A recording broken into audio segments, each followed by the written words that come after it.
Investing in your business is definitely one of the secrets to growth. And one of the best ways to do that is by investing in whatever saves you time and makes you less stressed. So today we're gonna go over my expenses or investments of 2022. And before we jump into that, I do want to clarify a few things here. First, you don't need the same tools. Everybody's needs are different, and it's just important to figure out what works best for you. Second is I'm not gonna go over taxes or contractors and employees. This is a video about apps, software, website subscriptions, just that kind of stuff, just tools and resources that make my life a little bit easier. Another thing is that sometimes I will test a tool for a month and then subscribe to the yearly plan, or I will just cancel my subscription. So I'm not adding those here because this list would be long AF if I did. And finally, I will share the prices in US dollars just because a lot of these charge in US dollars, and I just think my audience will be more familiar with the conversion rate. So let's start with the essentials. These are things I need to keep the business up and running, and that's storage, domains, hosting, emails, that kind of stuff.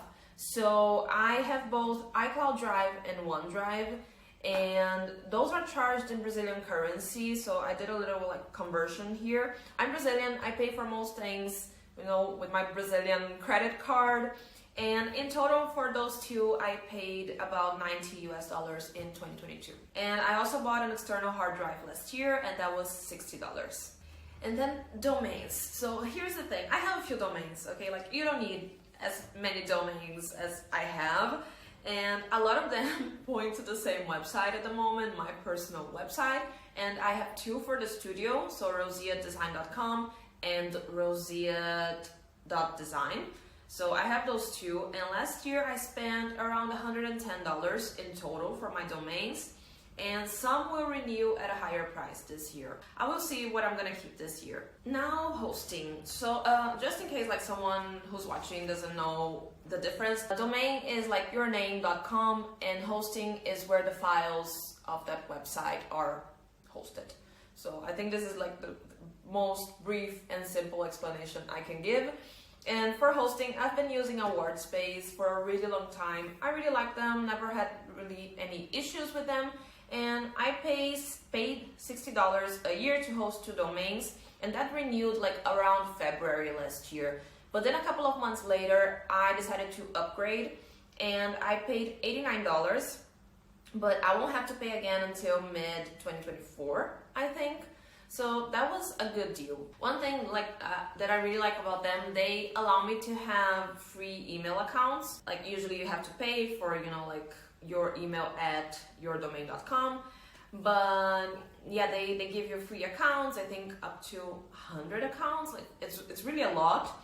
And the only thing that I've been noticing is that my emails go to spam if I attach any files, and it's not really great, to have to tell your clients or potential clients, check your spam folder, to see if my email ended up there. So I might move to Google Suite at some point this year. So yeah. And then I do have another email account which I pay for, and that's with Pork Bun. I hosted two of my domains with them, and they're really great, never really had any issues. Even my emails now, I don't really have issues going to the spam folder, stuff like that. And I paid $24 a year for that one email account. I paid for a virtual office slash mailing address just because I didn't want my residential address to be the address of my company, because that's usually public. So I pay $160 for this virtual office. That's what they call it. And they also receive mail if I get any. I never get any, but they receive it and they can forward it to me.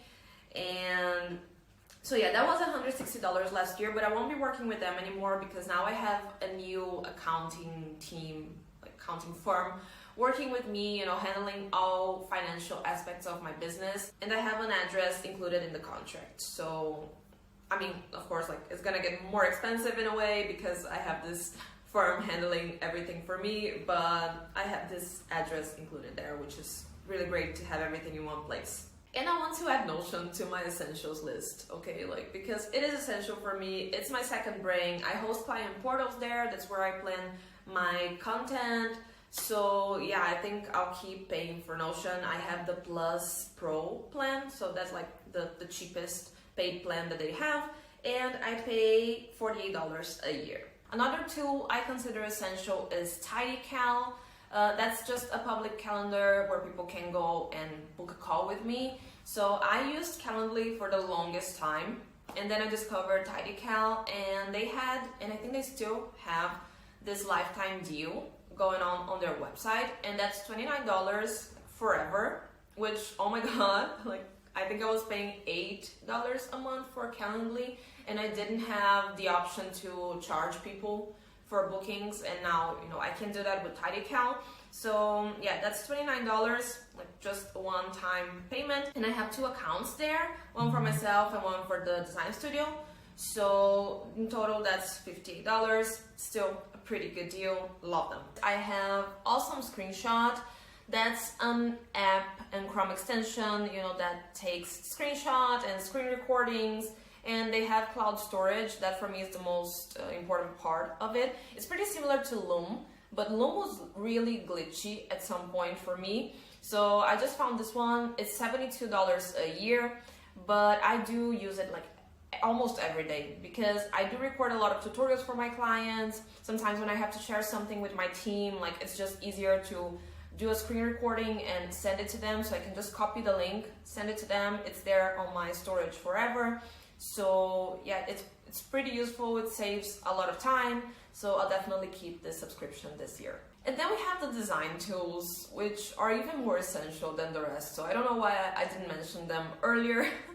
But here's the thing, I haven't paid for Adobe in a really long time because I was in university. And I graduated last year, so at some point in the next couple of months, they're gonna start charging me. I know that, but I have no idea how much that's gonna cost.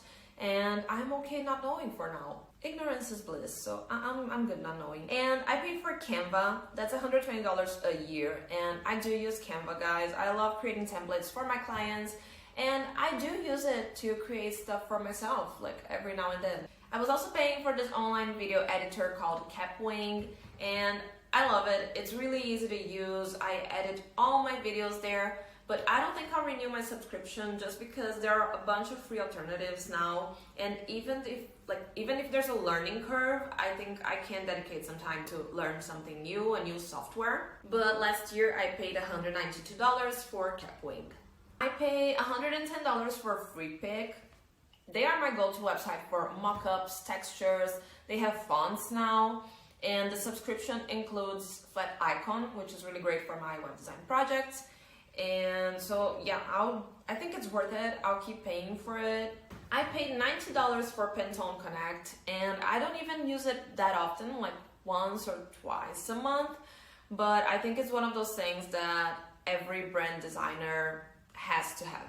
And I also bought many fonts, and I don't think it's gonna do me any good, like to go and check how much I spent on fonts. So we're not gonna do that. And now let's talk about like really random things, like little things, random things. The first one is an AI tool called Sonic. I've mentioned them before in the channel. Sometimes I use it to correct text, to come up with like content ideas, to be honest. I use it for a lot of like little things, but I really like them. And even with ChatGPT now, I think I'll still pay for Sonic, and I paid $99 last year. I paid $90 for a tool called Elfsight, and basically what they do is they have ready-to-use widgets that you can embed on your website, and it saves me a lot of time. I use that usually for like WhatsApp floating buttons, cookies disclaimer, Instagram feed, that kind of stuff, like just things here and there that it's just so much easier if I have a tool that generates the code for me.